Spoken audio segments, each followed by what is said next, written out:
Bonjour à tous, bonjour à toutes. Je suis Grégory Ackermann, je coordonne le WP2 effectivement de Platform Food. Et je vais vous présenter un fait marquant qui est la création d'un observatoire des prix des produits vendus en circuit court. Alors, pour rappel, le projet Platform Food est un projet qui est coordonné par Yuna Chifolo, qui vise à produire une plateforme de données quantitatives pour caractériser les systèmes alimentaires territorialisés. Il est, construit en 4 axes, avec un premier axe qui vise à produire des observatoires de ces systèmes alimentaires pour quantifier les acteurs des systèmes alimentaires territorialisés, donc qui correspond au WP2. Ensuite, il y a un axe qui correspond au WP3 qui vise à analyser la durabilité des pratiques des acteurs, qu'il s'agisse des acteurs producteurs, transformateurs, jusqu'aux consommateurs.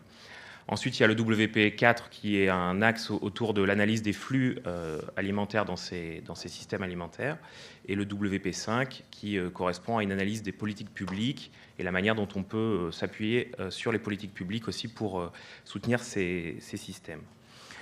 Alors, ce projet vise un certain nombre de questions que je vous ai mis. Une question sur laquelle je vais m'attarder peut-être aujourd'hui, et la dernière question que j'ai notée, qui est comment les produits alimentaires qui sont bénéfiques pour la santé et qui circulent dans ces systèmes, dans ces circuits, peuvent être ou non plus accessibles. C'est une question qui, accessible du point de vue économique, c'est une question qui nous a conduit du coup à faire une collecte de données de prix des produits alimentaires vendus en circuit court. Donc on a pour ça mis en place des partenariats avec des acteurs des circuits courts, et en particulier avec des plateformes numériques qui permettent à des producteurs de vendre leurs produits sur Internet, et ensuite aux consommateurs de récupérer les produits dans des points retrait.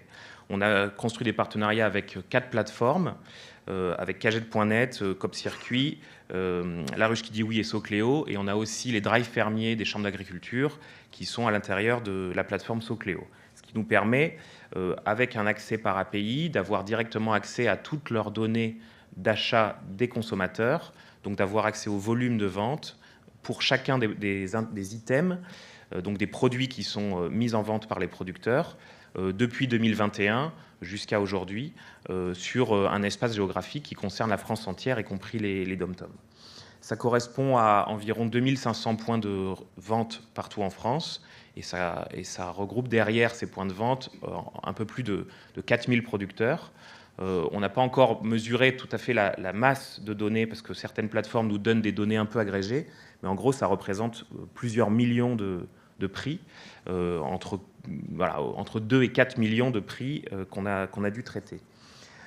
Ces données, en fait, elles sont très différentes d'une plateforme à l'autre, puisque bien que des plateformes essayent de construire des ontologies communes et développer des bases qui puissent être interopérables, chaque base de données a sa propre structure, et en plus, ce sont des données qui sont directement construites par les utilisateurs de ces plateformes.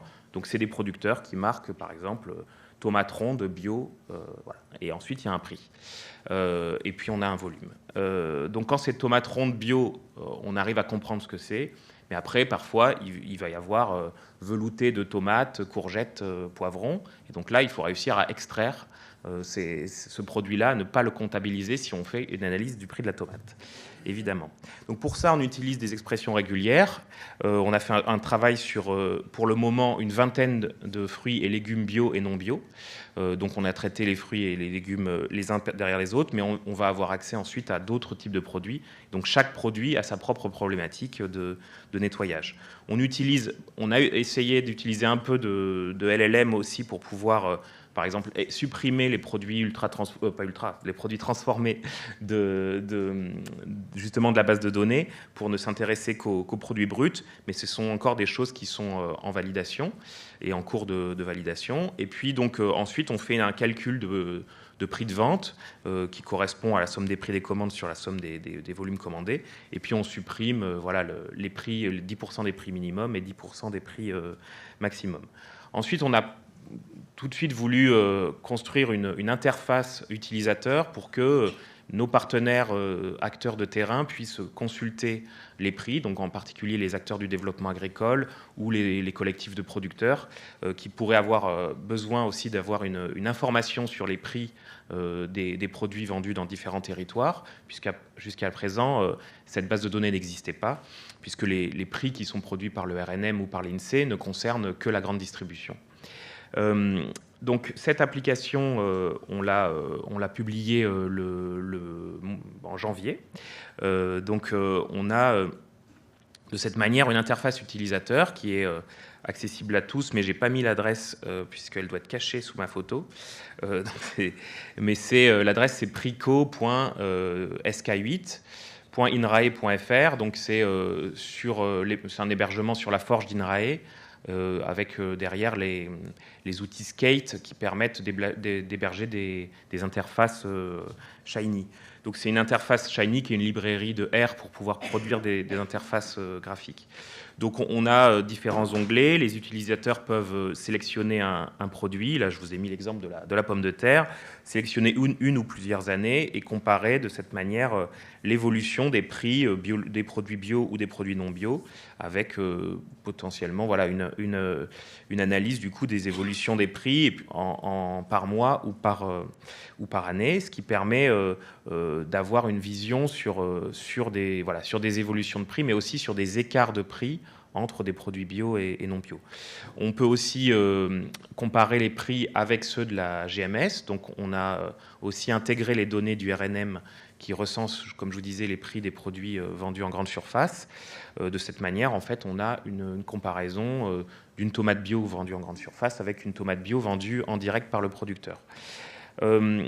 Donc le principal problème auquel on s'est confronté, c'est un problème de standardisation des intitulés pour pouvoir comparer justement une tomate vendue par un producteur à une tomate vendue par un supermarché. En supermarché, on a des produits standards qui sont calibrés, et en circuit court, on est sur une autre problématique complètement, puisque la plupart des producteurs valorisent aussi la diversité, et derrière le mot tomate, on n'est pas toujours sûr qu'elle soit vraiment rouge, qu'elle soit vraiment avec un calibre 40 ou 50, ou qu'elle soit ronde. Donc en fait, on a une problématique aussi de gérer toute la diversité qui fait la spécificité du circuit court pour pouvoir comparer les prix. Alors, je vous donne, donc ça c'est l'interface utilisateur, mais derrière on a aussi produit des premières analyses de prix pour pouvoir répondre à, par exemple, cette question sur est-ce que les fruits et légumes bio ou les fruits et légumes en général sont moins chers quand on les achète aux producteurs que quand on les achète dans des supermarchés. Donc quand on compare les prix, par exemple, on se rend compte que les fruits et légumes bio sont 16,5% moins chers sur ces plateformes quand elles sont vendues en direct des producteurs. On peut avoir des comparaisons de prix sur différents produits. Par exemple, le melon est plus cher, mais tous les autres fruits sont moins chers. C'est la même chose pour les fruits, pour les légumes, avec une moyenne qui est un petit peu inférieure parce que le poids de la carotte est très important en volume et du coup fait baisser la moyenne. Mais du coup, ça nous permet d'avoir comme ça une vision très claire de quels sont les prix, quels sont les produits qui ont une compétitivité et du coup qui sont plus accessibles pour les consommateurs et qui peuvent du coup favoriser leur consommation de produits sains et plus durables. Une autre type d'analyse qu'on peut produire, c'est une analyse de résilience économique face au choc de l'inflation. Pendant la période 2022-2024, il y a eu 19,4% d'inflation sur les fruits et légumes dans les grandes surfaces. Là, on a pu analyser l'évolution des prix sur donc cette vingtaine de fruits et légumes. Et en fait, on s'est rendu compte qu'il n'y avait pas d'inflation entre 2022 et 2023. Pas d'inflation entre 2021 et 2022, pas d'inflation entre 2022 et 2023, et seulement 5,3% d'inflation entre 2023 et 2024. Donc on peut voir de cette manière-là que ces acteurs des circuits courts sont non seulement plus résilients du point de vue des chocs économiques là, qui ont concerné en particulier l'énergie, et donc peut-être que ça signifie que derrière, ces acteurs sont moins dépendants de ces systèmes énergétiques qui sont sur des marchés mondialisés, et donc ont une capacité de résilience. Ça veut peut-être dire aussi qu'ils ont absorbé une partie de l'inflation et l'ont répercuté que dans un second temps. En perspective, donc continue à essayer de construire des partenariats avec d'autres plateformes pour essayer de couvrir vraiment tout le territoire français, de manière à pouvoir aussi descendre à des échelles plus territoriales, plus petites. On est en cours de validation justement du nettoyage que l'on fait, puisqu'en fait on nettoie énormément ces bases, donc on finit par n'utiliser que les prix dont on est vraiment certain qu'ils correspondent bien aux produits qu'on recherche. Mais donc on est encore dans des formes de nettoyage et puis de validation aussi de nos outils classiques, on va dire, ou avec l'utilisation de l'intelligence artificielle pour pouvoir, par exemple, calculer le rappel à la précision et valider nos méthodes. On va avoir donc d'autres phases de traitement d'autres produits, en particulier la viande, les œufs, les produits laitiers, le jus de pomme et quelques produits qui peuvent être comparés facilement avec les produits standards de la grande distribution. Et puis une analyse, ce que je disais, de la variabilité des prix aussi dans différents espaces territoriaux, dans différents espaces temporels aussi, puisqu'on aura des données à la fin du projet qui seront entre 2021 et 2028, donc ce qui permet d'avoir un vrai suivi. Et puis également pouvoir analyser les déterminants de ces prix pour analyser les variabilités, peut-être en fonction des caractéristiques des territoires, en particulier si ce sont des territoires sur lesquels les prix sont les plus chers, où les consommateurs ont aussi le pouvoir d'achat le plus important, ou s'il y a d'autres phénomènes comme par exemple le profil agronomique des territoires ou la structuration des filières agricoles sur ce territoire, etc. Et puis on continuera donc à valoriser ce travail au travers de publications et d'enrichissement de cette plateforme. Voilà, je vous remercie de votre attention.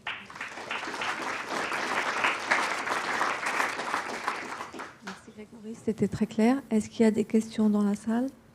Oui. Bonjour, merci. J'étais intéressée par la partie nettoyage de base de données et agrégation. J'aurais voulu savoir si vous capitalisez sous quelle forme vous capitalisez votre nettoyage et si c'est disponible et si votre méthodologie aussi sera disponible. Oui, la méthodologie sera disponible. Pour le moment, en fait, on a fait des tests qui se sont avérés plutôt concluants, mais on n'a pas encore justement validé. On les a testés sur des petites bases, et ça nous apparaît c'est concluant en faisant une analyse à la main de 200, par exemple, de 200 lignes, mais on n'a pas fait vraiment un travail de validation scientifique. Justement, ce que je disais, en calculant les faux positifs, les faux négatifs, les vrais positifs, les vrais négatifs. Une fois qu'on aura fait ça, qu'on aura de coup notre gold standard et puis la méthode qui permet de créer le jeu de données nettoyé, on pourra du coup publier, et je pense qu'on publiera ça sous forme soit d'un data paper qui publie aussi la base, ou soit, je ne sais pas, peut-être un software paper qui publie l'algorithme, le script de nettoyage avec l'explication des méthodes. A priori, en fait, donc, les méthodes avec les expressions régulières, c'est juste des suppressions d'intitulés, de mots qui concernent en fait de la transformation de produits. Donc ça va être, on supprime velouté, écrasé, mais on supprime aussi abricot à confiture, on supprime, donc on supprime pâte de coin, enfin on supprime tout le vocabulaire en fait de la transformation des fruits et légumes.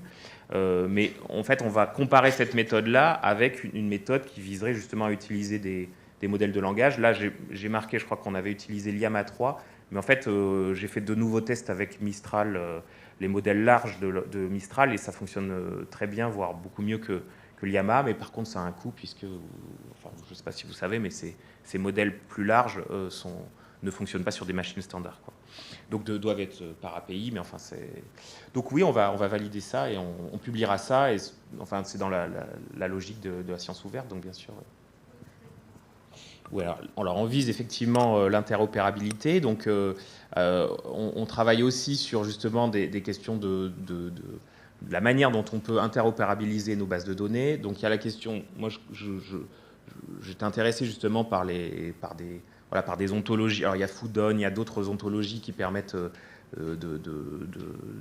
justement d'attraper toute la typologie, les catégorisations standards de ces produits. Je pense qu'effectivement on en arrivera là au bout du projet. Pour le moment, on n'en est pas encore là, mais on y viendra, oui. Très bien, J'avais à la pause. moi aussi une toute petite question. Bon, on parlait ce matin d'impact et je me demandais comment vous voyez l'impact sur le long terme par rapport au grand public, justement, à quel moment vos études pourraient être justement accessibles au grand public et comment justement les producteurs peuvent, eux, utiliser vos informations, même pour faire de la publicité, etc. Comment ça a été envisagé en termes d'impact? Oui, alors nous, on est dans des habitudes de travail, on travaille vraiment beaucoup avec les acteurs de terrain. On est en collaboration avec l'UFC Que Choisir sur la dimension consommateur. Donc l'UFC Que Choisir publiera certainement, quand on aura stabilisé les résultats, des articles grand public pour valoriser justement les différences de prix en fonction des produits. On a aussi avec l'UFC Que Choisir déjà une collaboration sur une carte des circuits courts. Donc ils envisagent aussi d'avoir un indicateur de prix, tout comme ils ont déjà, eux, une carte des drives de la grande distribution avec des comparaisons de prix. Donc sur la dimension consommateur, on est très tourné vers eux grâce à notre partenaire, l'UFC Que Choisir. Sur le versant producteur, on a d'autres partenaires, les chambres d'agriculture, TRAM, les CIVAM, qui sont les principaux accompagnateurs des producteurs. Et du coup, avec eux, là, oui, on est en grande réflexion sur la manière de communiquer sur ces prix, avec des visions un peu différentes. Par exemple, certains acteurs du développement agricole nous mettent aussi des warnings en disant attention, parce que quand vous dites une tomate en circuit court, elle est moins chère ou elle est plus chère, en fait, vous laissez entendre qu'elle est comparable avec un produit de la grande distribution. Or, on sait bien que ce n'est pas toujours les mêmes variétés, c'est rarement les mêmes modèles de production, c'est rarement les mêmes moyens de stockage, c'est pas cueilli à la même maturité, etc. Donc en fait, ce ne sont pas des produits qui sont comparables. Donc oui, ils nous mettent aussi des warnings en disant est-ce que justement on diffuse des prix ou est-ce qu'on diffuse un indice de prix. Donc on est en discussion là pour le coup avec nos partenaires. On a une dernière question par Caroline Méjean. Oui, merci Grégory pour ta présentation. Je me demandais, j'ai deux petites questions.